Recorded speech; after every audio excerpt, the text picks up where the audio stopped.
India world cup ஜெயிச்சிருச்சு. நம்ம இன்னைக்கு Ramaiah sir voice தம்பி ராமையா வாய்ஸில் மிமிகிரி பண்ணலாம். என்ன தம்பி, அப்பா நீ சொல்ற மந்திரங்களை ஃபாலோ பண்ணிட்டு தான் இருக்கேன். என்ன காரணத்தை கொண்டும் காரணமே இருந்தாலும் இந்த பல்லு தெரியற மாதிரி சிரிச்சிடக்கூடாது சொன்னியா. அதாவது எப்பவுமே தலை நிமிர்ந்து நிற்கணும்னு சொன்னையா. அப்பா நீ சொல்றத ஃபாலோ பண்ணிருக்கேன். அது ஒன்றும் இல்லையா.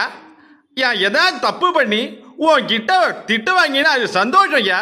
தன்னே சொன்னேலடா, அன்னிக்கே சொன்னேலடா. இது பாருங்க, அவகிட்ட கேட்டு கொடுத்தா எனக்கு என்னையா யானைக்கெல்லாம் ஒரு சம்சாரி இருக்கையா. இந்த மாமனுக்கு ஒரு சம்சாரி இருக்கணும். என்னையா நீ யோசிச்சிருக்கையா? கொஞ்சமாவது நினைச்சு பாரியா. இதை பாரியா, நம்ம கொண்டு வந்தது ஒன்றும் கும்கி யானை இல்லையா, கும்கி யானையா. தம்பி பேர் என்ன? உங்க பேரு விநாயகனா? அது ஒன்றும் இல்லை தம்பி, உங்களை எங்கேயோ பார்த்த மாதிரி இருக்கு. அதாவது நீங்க என்னமோ எனக்கு கொடுத்துட்டு இருக்கீங்க.